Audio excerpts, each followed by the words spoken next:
आज हम जानेंगे जैन शास्त्रों के अनुसार शुभ अशुभ स्वप्नों का फल कब, कितने दिन, महीनों या सालों के बाद मिलता है। किस समय में या किस प्रहर में आया हुआ स्वप्न शीघ्र फल देता है और किस समय में आया हुआ स्वप्न 100% फल देता है। साथ में ये भी जानेंगे 5 प्रकार के स्वप्न और स्वप्न के 9 कारणों के बारे में। आगम साहित्य में कोई भी विशिष्ट पुरुष गर्भ में आता है उस समय उसकी माता स्वप्न देखती है। स्वप्न न जागते हुए आते हैं और न ही प्रगाढ़ निद्रा में आते हैं, किंतु जब अर्ध निद्रित अवस्था में मानव होता है उस समय उसे स्वप्न आते हैं। जब इंद्रियां अपने विषय में निवृत्त होकर प्रशांत हो जाती है और मन इंद्रियों के विषय में लगा रहता है तब वो स्वप्न देखता है। जैन दर्शन के अनुसार स्वप्न का मूल कारण दर्शन मोहनीय कर्म का उदय है। दर्शन मोह के कारण मन में राग और द्वेष का स्पंदन होता है, चित्त चंचल बनता है, शब्द आदि विषयों से संबंधित स्थूल और सूक्ष्म विचार तरंगों से मन प्रकंपित होता है। संकल्प विकल्प या विषय उन्मुख वृत्तियां इतनी प्रबल हो जाती है कि नींद आने पर भी शांति नहीं होती। इंद्रियां सो जाती है किंतु मन की वृत्तियां भटकती रहती है। वे अनेकानेक विषयों का चिंतन करती रहती है। वृत्तियों की इस प्रकार की चंचलता ही स्वप्न है। जैन आचार्यों ने स्वस्थ अवस्था वाले और अस्वस्थ अवस्था वाले ये 2 प्रकार के स्वप्न माने हैं। जब शरीर पूर्ण स्वस्थ होता है तो मन पूर्ण शांत रहता है। उस समय जो स्वप्न दिखते हैं वो स्वस्थ अवस्था वाला स्वप्न है। ऐसे स्वप्न बहुत ही कम आते हैं और प्राय सत्य होते हैं।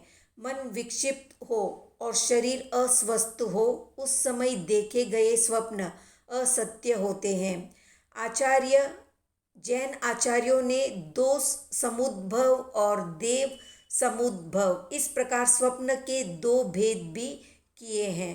वात पित्त कफ प्रभृति शारीरिक विकारों के कारण जो स्वप्न आते हैं वे दोषज है। इष्ट देव या मानसिक समाधि की स्थिति में जो स्वप्न आते हैं वे देव समुद्भव है। जैन शास्त्रों में जैसे स्थानांग और भगवती में यथातथ्य स्वप्न यानी जो स्वप्न में देखा है जागने पर उसी तरह देखना, अर्थात अनुकूल प्रतिकूल शुभ अशुभ फल की प्राप्ति। प्रतान स्वप्न यानी विस्तार से देखना। चिंता स्वप्न यानी मन में रही हुई चिंता को स्वप्न में देखना। तद्विपरीत स्वप्न यानी स्वप्न में देखी हुई घटना का विपरीत प्रभाव। अव्यक्त स्वप्न स्वप्न में दिखाई देने वाली वस्तु का पूर्ण ज्ञान न होना। इन 5 प्रकार के स्वप्नों का वर्णन है।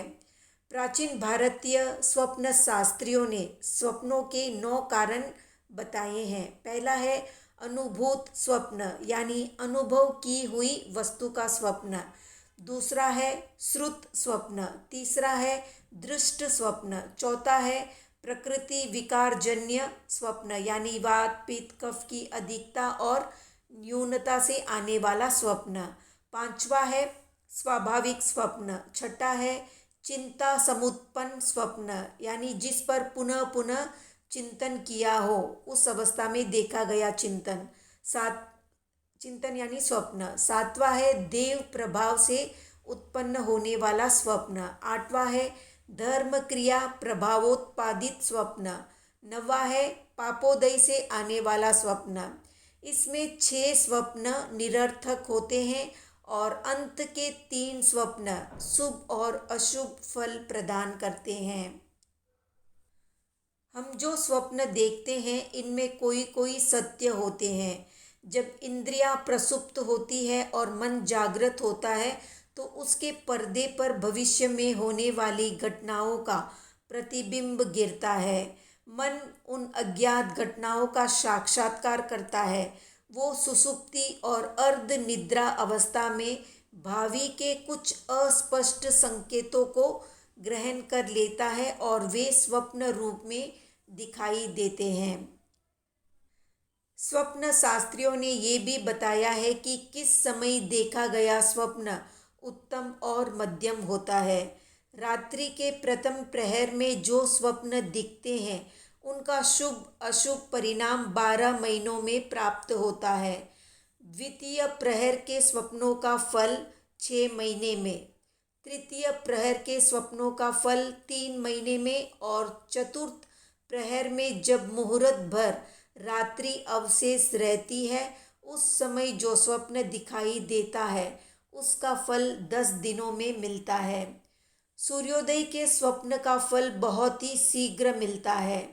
जो स्वप्न पंक्ति देखते हैं या दिन में स्वप्न देखते हैं या मल मूत्र आदि की व्याधि के कारण जो स्वप्न देखते हैं वे स्वप्न सार्थक नहीं होते।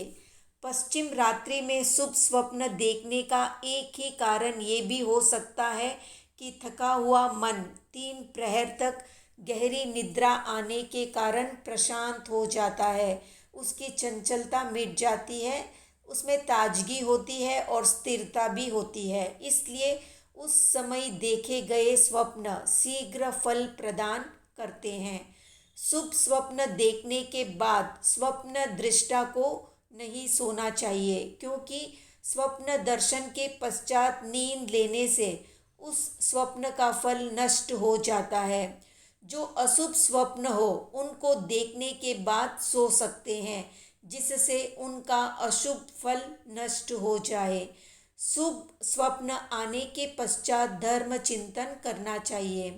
रात्रि में सोते समय प्रसन्न होना चाहिए। मन में किसी प्रकार की वासनाएं या उत्तेजनाएं नहीं होनी चाहिए। नमस्कार महामंत्र जपते हुए या प्रभु स्मरण करते हुए जो नींद आती है उसमें अशुभ स्वप्न नहीं आते, उसे अच्छी निद्रा आती है और श्रेष्ठ स्वप्न दिखाई पड़ते हैं।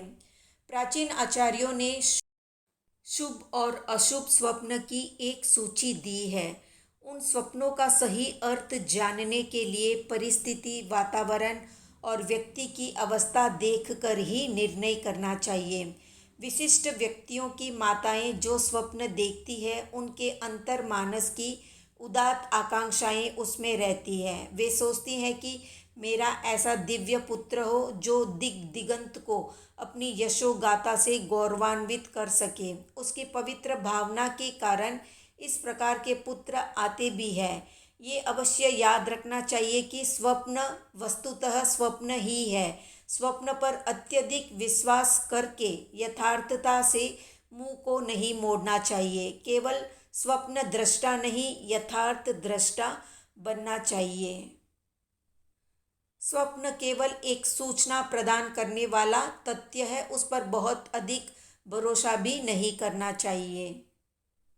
तो कितने लोगों को रोज रात में स्वप्न आते हैं और कितने लोगों को बिल्कुल स्वप्न ही नहीं आते, कमेंट में बताएं। वीडियो पसंद आया तो लाइक, शेयर, सब्सक्राइब करें।